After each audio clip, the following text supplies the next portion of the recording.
Pour moi, la littérature, et que ce soit par l'écriture ou la lecture, c'est pareil, c'est vraiment l'endroit où on s'émancipe, où on parvient à comprendre quelque chose du monde et donc de soi-même.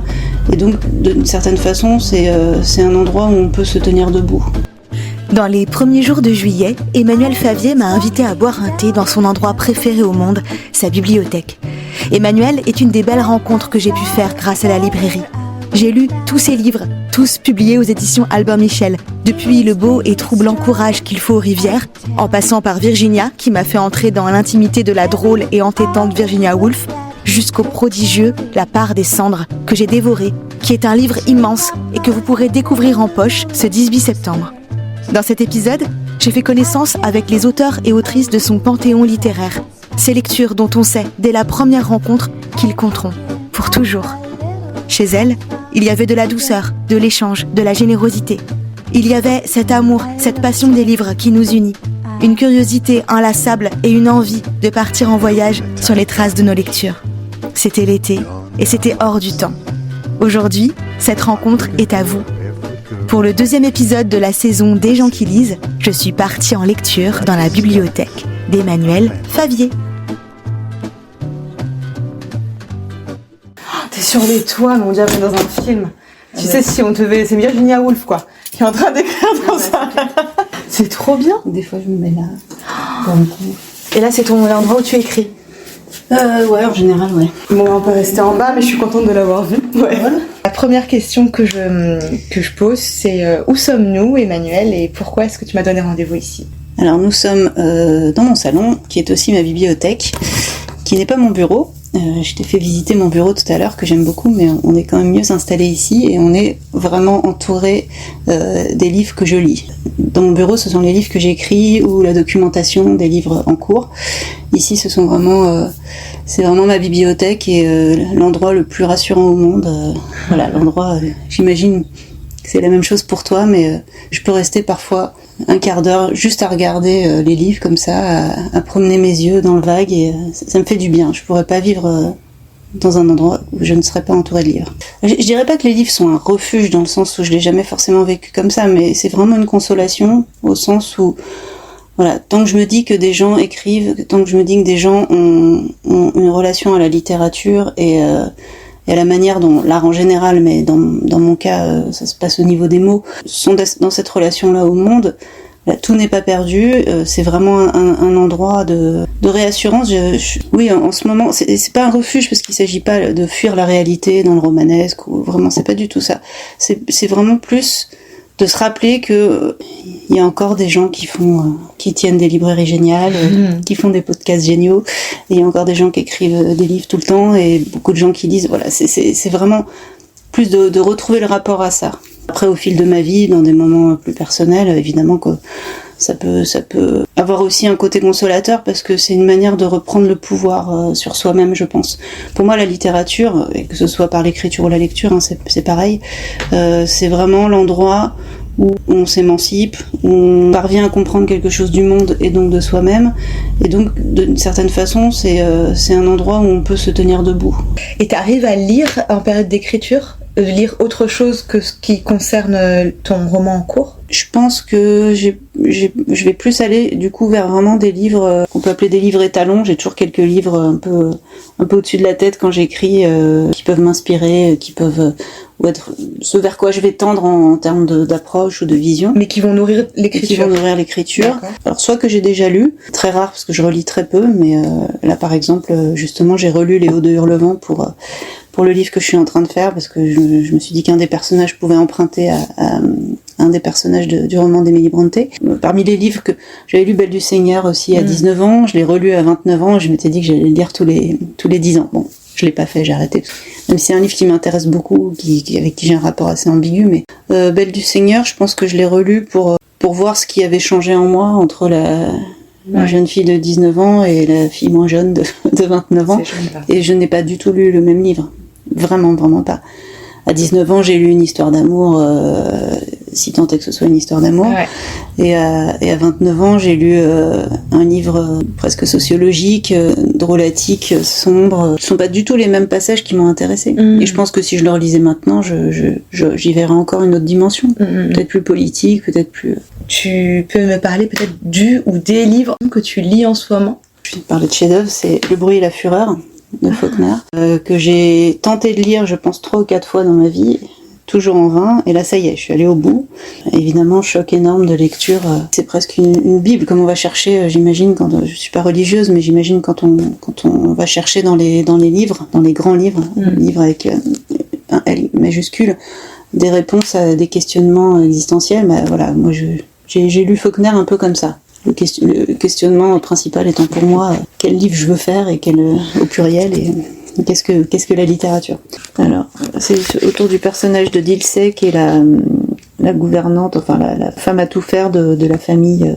Elle est noire, elle a des enfants noirs qui travaillent aussi pour la famille de blancs un peu plus fortunés et en fait elle est vraiment au cœur du récit et donc elle incarne cette dichotomie entre les noirs et les blancs dans ce sud des États-Unis et du début du XXe siècle. Et c'est un personnage incroyable. Le jour se levait, triste et froid, mur mouvant de lumière grise qui sortait du nord-est et semblait, au lieu de se fondre en vapeurs humides, se désagréger en atomes ténus et vénéneux, comme de la poussière, précipitant moins une humidité qu'une substance voisine de l'huile légère, incomplètement congelée. Quand Dilsey, ayant ouvert la porte de sa case, apparut sur le seuil, elle eut l'impression que des aiguilles lui transperçaient la chair latéralement. Elle portait un chapeau de paille noire, perché sur son madras, et sur une robe de soie violette une cape en velours lit de vin, bordée d'une fourrure anonyme et pelée. Elle resta un moment sur le seuil, son visage creux insondable, levé vers le temps, et une main décharnée, plate et flasque comme un ventre de poisson.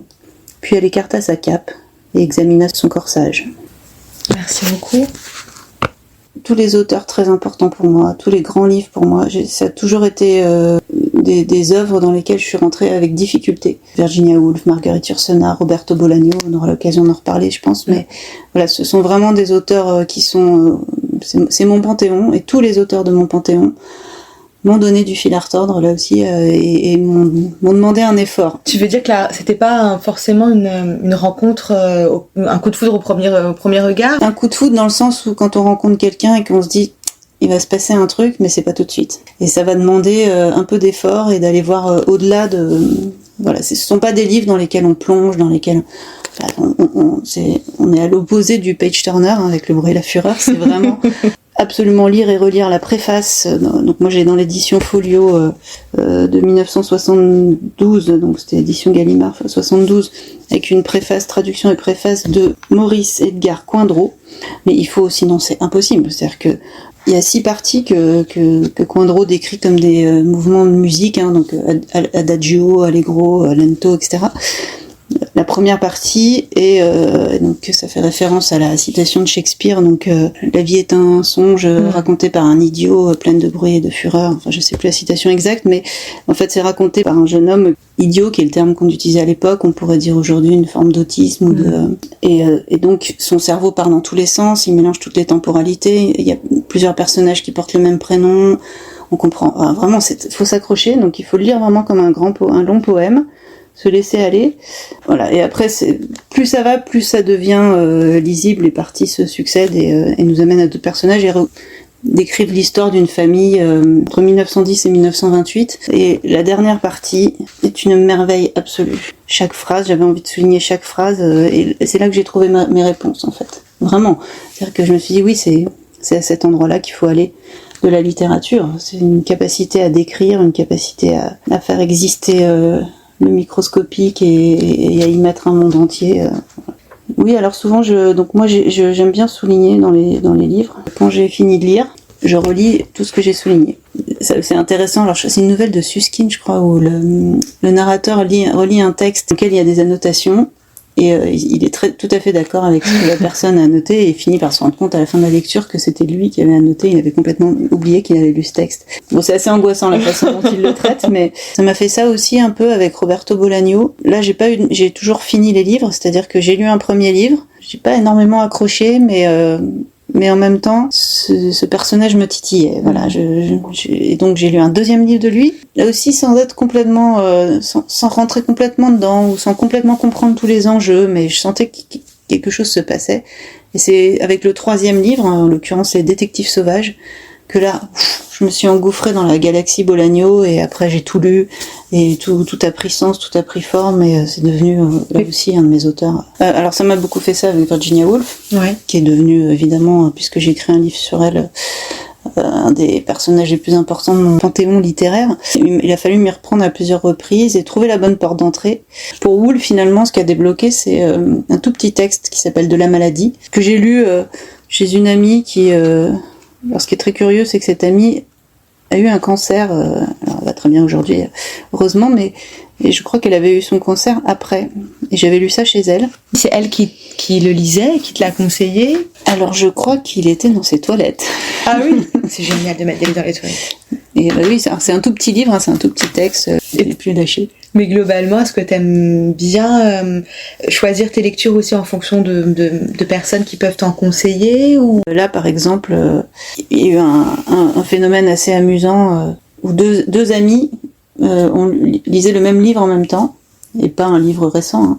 Et donc tous les deux m'en ont parlé au même moment, m'envoyaient des extraits, et donc... Qu'est-ce que c'est ? Et c'est Danube de Claudio Magris. Alors, en fait, ce qui est très drôle, c'est que je fais beaucoup de voyages en lien avec mes bouquins, et mon premier roman se passait en Albanie, et là-bas j'y ai rencontré un type qui voyage tout le temps, qui est français mais qui vit en Grèce et qui passe son temps sur les routes à arpenter les Balkans, voilà. Donc on est devenus amis et on a fait quelques années après un voyage en lien avec mon troisième roman, La part des cendres, donc en Ukraine, en Pologne, en Allemagne et en Autriche. Et lui, en fait, a beaucoup suivi le Danube. Je l'ai vu à Paris il y a pas très longtemps. Il lisait ce livre et il m'en a parlé, il me montrait des extraits. Et au même moment, j'étais avec lui, vraiment, quand une autre amie m'envoie des extraits du livre. Donc c'était assez drôle. Bon, voilà, le temps passe, 1 mois et demi, 2 mois, et la semaine dernière, je faisais des rencontres en Autriche. Et ça coïncidait avec un autre des trajets de ce copain, donc je revois ce copain en Autriche. Et il était toujours en train de lire plus ou moins Claudio Magris, parce que c'est un gros bouquin, c'est pas forcément quelque chose qui se lit dans la continuité. Et la copine me renvoie le même jour incroyable des photos du texte. Et elle l'avait pas fait entre les deux, donc c'est quand même assez amusant. Voilà, donc je me suis dit que ça allait être dans les prochains achats et prochaines lectures. Bah oui, peut-être qu'on peut remonter dans le temps. À l'époque des tout premiers livres, est-ce que tu te souviens pas forcément des premiers livres que tu as lus ou qu'on t'a lus, mais de ceux dont tu te souviens qui t'ont procuré une émotion particulière? Alors, mon père me lisait beaucoup de contes de tous les pays. Je pense que c'est vraiment les premiers souvenirs de livres. Très drôle, j'avais dans mes livres pour enfants, j'ai retrouvé un de mes livres pour enfants. Il se trouve qu'il avait été illustré par une femme qui est peintre, avec qui je suis devenue amie il y a une dizaine d'années. Au bout de 5 ans d'amitié, je me suis aperçue qu'enfant, je lisais un livre qui avait été illustré par elle. Je profite pour citer son nom parce que c'est une peintre extraordinaire qui s'appelle Sylvie Selig. Son grand chef-d'œuvre est actuellement exposé au musée d'art contemporain de Lyon. Voilà, ça fait partie des livres enfants qui m'ont accompagnée. Sinon, alors j'aime bien citer Jojo Lapin parce que c'est très important, Jojo Lapin. Et récemment, j'ai ressorti mes vieux Jojo Lapin pour les offrir au fils d'une amie. Et j'ai relu un petit peu, c'est excellemment écrit, c'est d'un niveau d'écriture incroyable. Et voilà, ça n'existe plus, mais j'ai même fantasmé l'idée d'écrire la suite des Jojo Lapin. C'est vrai ? Ça, c'est très important. La vie est longue. Ouais. Et puis sinon, évidemment, la comtesse de Ségur, dont j'ai fait un personnage important dans de mes romans, et qui est finalement non seulement un des premiers auteurs qu'on lit, mais surtout une des premières autrices qu'on lit. Et quand on a, comme moi, grandi avec un panthéon littéraire très très masculin, se rendre compte que finalement, les premiers textes, la première relation avec la littérature est passée par une écriture, une plume de femme. C'est le cas aussi de Jojo Lapin d'ailleurs. Voilà, c'est pas rien. Je pense un des livres que j'aime bien citer comme important, comme déclic, c'est, je pense, L'éducation sentimentale. Je crois que c'était l'été, pendant l'été qui séparait la seconde de la première, comme je rentrais en première littéraire, on m'avait donné une liste de livres à lire. J'étais très obéissante, donc j'avais tout lu, évidemment, pendant l'été, dont L'éducation sentimentale. Et j'étais complètement passée à côté, là encore. Et c'est la prof qui était assez formidable, qui nous a vraiment éclairé sur ce texte, qui est devenu du coup un des livres très importants. Je pense un endroit où j'ai commencé à comprendre ce que c'était que la littérature, ce que c'était que la langue, ce que c'était que le style, et que justement le style n'est pas simplement une manière un bien écrire, mais une manière de déployer une vision du monde. C'est vraiment ce livre-là qui m'a fait comprendre, je pense, ce qui est au cœur de ma démarche aujourd'hui, non seulement de lectrice, mais d'écrivaine. Non, j'ai eu la chance énorme j'ai grandi, mais c'est même pas entouré de livres, c'est que il n'y avait pas un bout de mur disponible. J'ai toujours pu lire tout ce que je voulais. J'avais accès aux livres. Alors, bizarrement, j'ai surtout des souvenirs de vacances où j'avais épuisé mes bouquins et il fallait qu'on aille au Leclerc, et donc il fallait se débrouiller un peu avec ce qu'il y avait au Leclerc. Il n'y avait pas forcément de librairie. Avant de devenir écrivain, les librairies me faisaient très très peur. Ah oui ? Ouais. Je me sentais pas complètement légitime à entrer dans une librairie. Alors c'est très drôle pour ma relation à la librairie. J'ai parlé de Roberto Bolaño tout à l'heure, des Détectives sauvages, du côté de la place d'Italie, et ma librairie, on va dire, c'était alors à l'époque ça s'appelait encore l'Arbre à lettres, Mouffetard, oui. Et aujourd'hui ça s'appelle Les Traversées. Quand j'ai sorti mon livre sur Virginia Woolf, j'ai été invitée à faire une rencontre dans cette librairie avec Annabelle Canastra, qui aujourd'hui a ouvert une librairie à Colmar, mais qui était une libraire assez incroyable, qui faisait des rencontres. Elle travaillait énormément ses rencontres, donc là elle avait inventé tout un tas de dispositifs très très amusants, très scénographiés, très théâtraux. Et donc elle t'invite. Et donc elle m'invite, on fait cette rencontre, c'est formidable, mais elle me raconte que en 2003, donc un mois avant sa mort, Bolaño a fait une rencontre dans sa librairie. La seule rencontre a priori parisienne qu'il ait faite. Donc elle avait reçu Bolaño. Donc j'étais une personne de Bolaño qui est mort très jeune, il est mort à 50 ans, donc en 2003. Donc je me suis dit, il est passé dans ma librairie à l'époque où je la fréquentais. Mais elle nous a raconté la soirée, c'était une espèce de moment complètement mystique. Quels sont les critères pour que tu choisisses une lecture ? Est-ce que tu arrives à le définir ? Comment tu fais tes choix ? Il faut quand même, je pense que c'est un rapport avec mes obsessions. Mais c'est un peu comme les voyages. C'est-à-dire que je peux pas faire un voyage s'il n'y a pas un objectif littéraire. La lecture est forcément liée d'une façon ou d'une autre à mon travail d'écriture. Bon, après, je peux suivre un auteur. Il n'y a pas énormément d'auteurs contemporains que je suis de manière systématique. Je crois qu'il y en a qu'un. Dans les auteurs vivants, où je sais s'il sort un livre. Il faut que tu le lises. C'est Mathias Hénard. Je ne me pose aucune question, donc je pense que si on publiait ses listes de courses, j'irais acheter les listes de courses. Et il n'y en a pas énormément. Et tu as commencé avec lequel de lui ? Tu te souviens du premier ? Hénard, le premier, c'était Zone. Pareil, j'ai eu du mal à le lire. C'est ce texte qui n'a aucune ponctuation, Zone, ouais, c'est ça, cette sans ponctuation, 6 ou 800 pages, c'est plus. Ça a été un choc absolu. C'est-à-dire, il m'a fallu du temps pour comprendre la dynamique, mais là aussi, je savais que il se passait quelque chose pour moi et qu'il était hors de question que je laisse tomber. Un livre comme Boussole, par exemple, pour moi, c'est une boussole, clairement. Ouais, c'est vraiment un chef-d'œuvre, un des chefs-d'œuvre du XXIe siècle. C'est tellement mystérieux ce qui fait qu'on choisit le livre qu'on va lire. Quel plus grand délice que de choisir les livres qu'on va emmener en voyage. Ouais. Mais comment choisir ? C'est très compliqué. J'entretiens un rapport, je pense, assez névrotique aussi à la lecture, c'est-à-dire la question de est-ce qu'on finit ses livres ou pas, est-ce qu'on s'autorise à abandonner ou pas. Est-ce que t'as répondu à ces questions ? Je m'autorise à les abandonner, mais c'est toujours désagréable. Tu parlais de voyage. T'as que 3 places dans ton sac à dos pour partir en voyage. Tu prends quel livre ? Alors déjà, il y a une certitude, c'est que je pars avec Rimbaud, parce que Rimbaud, c'est complètement inépuisable. Alors là, en fait, c'est l'édition Poésie Gallimard, donc ce sont les offres complètes. D'accord. On voit que ce livre t'accompagne depuis longtemps. Oui, alors ça c'est en plus c'est un objet particulier. J'ai une relation avec Rimbaud très particulière, j'ai fait une thèse sur Rimbaud. J'ai toujours eu, pendant des années et des années, j'avais toujours ce livre. Alors, du coup, il y a eu plusieurs exemplaires, mais j'avais toujours ce livre dans mon sac. Tu peux lire 100 000 fois le même poème, tu le découvres toujours. Là, tu vois, il y a un petit post-it. Un petit post-it parce que j'ai dû faire parfois dans les salons, ils te demandent de faire des promenades littéraires. Je pense que c'est pour ça que j'avais dû lire Aube, qui est un de mes poèmes favoris, des Illuminations. Et puis le bateau ivre que constitue aussi un de ces textes que tu peux relire indéfiniment. À une époque, je le connaissais bien par cœur et on avait un jeu avec un copain. On a fait beaucoup de voyages ensemble, toujours des voyages littéraires. Et à chaque fois, on cherchait un ponton pour lire le bateau ivre. Parce que le ponton est le dernier mot du bateau ivre. Sauf que j'ai appris récemment que c'était pas du tout un ponton comme on croit, c'est-à-dire un petit pont sur l'eau dans un port ou quoi, mais que c'était en fait des planches de bois avec 2 trous où auxquels les prisonniers étaient attachés et flottaient, et donc il y avait les mains qui sortaient des trous, d'où les yeux horribles des pontons.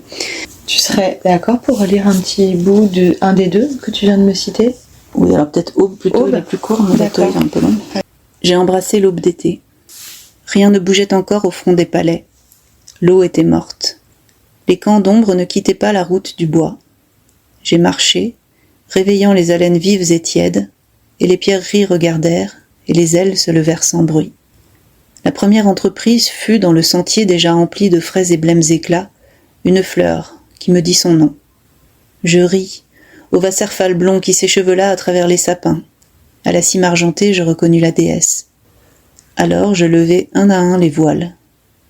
Dans l'allée, en agitant les bras. Par la plaine, où je les dénonçais au coq. À la grand-ville, elle fuyait parmi les clochers et les dômes, et courant comme un mendiant sur les quais de marbre, je la chassais. En haut de la route, près d'un bois de laurier, je l'ai entourée avec ses voiles amassées, et j'ai senti un peu son immense corps. L'aube et l'enfant tombèrent au bas du bois. Au réveil, il était midi. Merci beaucoup. Donc Rimbaud pour la première place dans le sac. Alors, première place, Rimbaud. Il y aurait forcément un Woolf. Alors, lequel ? Peut-être vers le phare. Et le troisième qui est là, c'est... Alors là, j'ai sorti Flush, parce que c'est un livre de Woolf qui est moins connu. Flush, c'est le chien d'Elizabeth Browning. Elizabeth et Robert Browning étaient 2 poètes qui s'aimaient d'amour fou et correspondaient. Elizabeth était enfermée par son père, elle était malade, et donc son père l'a cloîtrée dans sa chambre, une chambre emplie de végétation. Et Robert Browning l'a enlevée pour qu'ils aillent se marier. C'est magnifique. Et donc toute cette histoire est racontée du point de vue du chien. C'est d'une drôlerie, mais c'est extraordinaire. C'est un petit texte de Woolf, mais franchement, je ne saurais pas choisir. Bah, le Pléiade de Woolf. Voilà, t'as le droit, tu fais ce que tu veux. Le Pléiade de Woolf en 2e. Et en 3e, alors il faut que je choisisse entre Roberto et Marguerite. T'es pas obligé de choisir, tu peux prendre les deux. Je dois en prendre 4 alors. Tu peux en prendre 4. Donc les détectives sauvages dont on a parlé tout à l'heure. Les détectives sauvages, oui. Et puis l'œuvre noire de Marguerite Yourcenar, qui a été mon dernier grand choc de lecture. Alors peut-être que maintenant je vais mettre Faulkner derrière, mais... Est-ce que tu es d'accord de me présenter ta bibliothèque? Et là on est dans ton salon. Alors moi j'ai un plaisir dingue à ranger les livres, je pourrais passer ma vie à faire ça. Il y a un mur complet, on va dire 2 murs, romans, littérature générale, avec des espèces de petites échappées où j'ai mis des collections. Voilà, puis les tout petits bouquins qu'on retrouve jamais si on les met dans la grande bibliothèque, je les ai mis ensemble. En dessous, là, inaccessible, parce que j'ai foutu un piano qu'on m'a laissé en dépôt, donc je n'ai pas accès aux livres de TAV. Ensuite, on a toute une grosse partie de ma bibliothèque Rimbaud, parce que, ayant fait une thèse dessus, j'avais acheté beaucoup de choses et que j'ai gardé. Quoi le sujet de ta thèse? Je travaille sur Rimbaud au théâtre. Rimbaud adapté au théâtre. On a tous mes livres sur Woolf. Et au-dessus de moi, au-dessus du canapé, on a une étagère poésie. Et alors, ce sont des bibliothèques qui m'ont suivi depuis dans pas mal de lieux en fait que mon père a fabriqué. Dans mon premier appart quand j'avais 19 ans et elles m'ont suivi depuis, donc ça fait j'ose pas dire 25 ans qu'elles me suivent, ces bibliothèques. Et comme cet appartement est plus grand que tous les endroits où j'étais avant, il a été obligé d'en construire une autre. Celle-ci, celle où il y a des romans. Du haut de ses 80 piges, mon père s'est plié au jeu et il m'a refait une bibliothèque. C'est génial. Est-ce que dans tous ces livres que tu gardes, est-ce que tu y caches des trésors? Est-ce que tu mets des choses dans tes livres? On a un petit rituel avec mon amoureux. C'est que tous les ans, on s'écrit une lettre pour notre anniversaire. Ouais. Qu'on met dans un livre et qu'on se lit l'année d'après. C'est trop beau. Ouais. Et on a mis ça dans Pablo Neruda, La centaine d'amour. C'est hyper beau. Il va falloir qu'on change de livre, je pense, à un moment donné, parce qu'il va exploser. Nous allons passer au passeport littéraire. C'est un peu une série de questions qu'on pose à tout le monde. C'est une question que j'aime bien, celle-ci. Si tu étais un titre de livre, aujourd'hui, peut-être demain tu seras qu'un autre titre. Et l'œuvre au noir, peut-être ce serait ça mon titre alors. Si j'étais un titre, ce serait ça. C'est un titre à la fois magnifique, que je trouve très beau, mais complètement raté, parce qu'on n'a aucune idée de Ça nous dit rien, ça nous dit strictement rien sur le bouquin. Est-ce que tu as réfléchi à la question suivante, si tu étais une héroïne ou un héros de roman, est-ce que tu sais qui tu voudrais incarner? Non, mais je bloque un peu, mais en fait là c'est parce que pour le coup la réponse m'est venue tout de suite, c'est Zénon, dans l'œuvre noire toujours. Ce personnage est incroyable, et alors ce qui est plus incroyable encore, donc c'est un médecin alchimiste, ça se passe au Moyen-Âge, et c'est un personnage pour moi extrêmement réussi, parce que ce sont ces personnages à la fois très forts, très incarnés, et en même temps, justement pas incarnés dans le sens où on peut y projeter tout ce qu'on veut. Donc tout le monde peut s'y projeter. Donc homme, dans les Flandres, j'ai rien à voir a priori, mais voilà, donc c'est vraiment un personnage incroyable. Yourcenar le considérait comme une personne qui avait vraiment existé, voire comme un ami, au point qu'elle avait composé un thème astral pour lui. Elle lui avait donné une date de naissance qu'elle avait inscrite dans ses carnets à côté des anniversaires de ses amis. La date de naissance en question varie selon les sources. Et il y a un endroit, je crois que c'est dans les cahiers de notes, où la date de naissance qu'elle lui donne, c'est ma date de naissance. Ah bon? Donc je suis devenue folle quand Mais j'imagine. Est-ce qu'il y a un auteur avec qui tu aurais aimé échanger, rencontrer Alors quand je travaillais sur Rimbaud, j'avais souvent fantasmé de voyager dans le temps pour le rencontrer, et à chaque fois je me disais mais je pourrais pas lui parler. Il en aurait eu rien à foutre de moi, pardon, rien à fiche de moi. Parce que je suis une femme, parce que simplement les femmes à l'époque, voilà. Bolaño, j'ai beaucoup fantasmé aussi de le rencontrer. Tu l'as presque croisé. Ouais, on s'est loupé. J'ai organisé des soirées littéraires à une époque où j'avais invité, du coup, comme j'étais complètement obsédée par Bolaño, j'invitais tous les gens qui sortaient des bouquins sur Bolaño. C'était à la Maison de la Poésie. Okay. Et il y avait un type, dans la petite salle de la Maison de la Poésie, il y avait un type qui était assis tout au fond en haut avec un chapeau, il ressemblait trop à Bolaño. Pendant toute la soirée je le regardais, je me disais il est là. J'ai cru le voir aussi, je suis allée sur ses traces à Blanes en Espagne, le loir de Pédalo lui ressemblait vachement, enfin bon. Mais c'est pareil, je me suis dit si je le rencontrais, il s'en ficherait. J'ai cette espèce de conscience de mon sexe qui, surtout jeune femme, c'est-à-dire que c'est autre chose qui se joue, il y a des problèmes de légitimité des deux côtés, de crédibilité, de séduction, voilà. C'est très compliqué pour une jeune femme de parler de littérature avec un homme, voilà. C'est une réalité absolue, hein. J'ai toujours éprouvé. Donc j'ai hâte d'être de plus en plus vieille pour pouvoir parler de littérature sans que ça rentre en jeu. Donc ce serait pour moi plus facile déjà d'échanger avec une femme. Et donc après il faut que je choisisse entre Woolf et Yourcenar en gros. Et je pense quand même que c'est Woolf que j'aurais préféré rencontrer. C'est plus une grande sœur. Évidemment elle m'aurait infiniment impressionnée, mais j'ai l'impression, comme j'ai lu son journal, j'ai l'impression d'une plus grande proximité qu'avec Yourcenar. Je sais pas si Yourcenar était drôle. Je sais que Woolf l'était. Eh ben, c'est toi qui choisis, donc Virginia Woolf, c'est Virginia Woolf, c'est pas mal. Après, tu peux inviter Marguerite. Oui, si tu veux. On prend un thé toutes les trois. C'est ça. Si tu veux venir. Bah, avec plaisir. Pour l'une des dernières questions, j'ai une question qui est terrible. Ne plus jamais lire ou ne plus jamais écrire? Franchement, ne plus jamais écrire, ce serait à la fois perdre tout, le sens de la vie, et en même temps, ce serait une immense liberté. Et je repense, en fait, il y a une phrase qui m'a beaucoup marquée chez Pierre Michon. Alors, un autre livre très très très important que j'ai pas cité, c'est Rimbaud le fils de Pierre Michon, qui s'est écrit de plus beau sur Rimbaud. C'est un tout petit texte, pour le coup que j'ai lu plein de fois et que j'ai offert. Et il dit: les trains sont si beaux dans le soir quand on s'est défait du fardeau de devoir en parler. Et je trouve cette phrase, outre qu'elle est... Alors je suis même pas sûre que je la cite tout à fait correctement, mais elle est parfaitement balancée comme tout ce qu'écrit Michon. Mais c'est tellement vrai.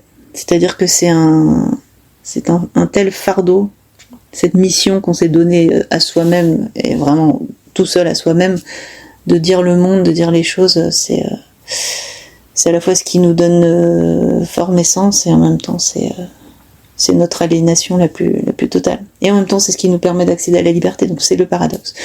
Donc j'avais un peu envie de répondre plutôt ne plus jamais écrire. Une des particularités de ce podcast, c'est que l'auteur que j'ai rencontré avant toi t'adresse une question sans savoir qu'elle sera pour toi, c'est une question à l'inconnu. Mon invité précédent, c'était Nicolas Garma-Berman, qui te demande de quelle manière est-ce que tu te souviens de tes lectures? Quelles traces gardes-tu de tes lectures? J'en parlais tout à l'heure, j'aime bien quand un livre me plaît, souvent je souligne des phrases, des morceaux, je coche des passages, et donc quand j'ai fini le livre, je retraverse le livre à partir de ce que j'ai souligné, et voilà, en me disant que c'est ça qui va sédimenter, qui va s'inscrire un peu comme trace. Comme tout le monde, je vieillis, et comme tous les écrivains, j'ai le cerveau ravagé par l'alcool. Non, mais comme tout le monde, j'oublie beaucoup plus, et donc depuis quelques années, depuis une dizaine d'années, je note. Bon, déjà j'adore les listes, hein, voilà. Et donc je note tous les livres que je lis. Au fil des années, ça s'est sophistiqué, c'est-à-dire que maintenant c'est les livres que j'ai commencé, que j'ai fini, que j'ai abandonné, que j'ai relu, j'ai des petites catégories comme ça, j'aime bien. Et donc tous les ans, au 31 décembre, je publie sur les réseaux sociaux la liste des 10 ou 20 titres qui m'ont le plus marqué dans l'année, et c'est toujours un crève-cœur parce qu'évidemment t'es obligé de faire des choix terribles, mais voilà, ça fait partie des traces que je laisse. Et à ton tour, il faut que tu poses une question pour la personne que je verrai après toi, sans que tu saches qui il ou elle sera. Est-ce que tu as pensé à quelque chose que tu aimerais demander?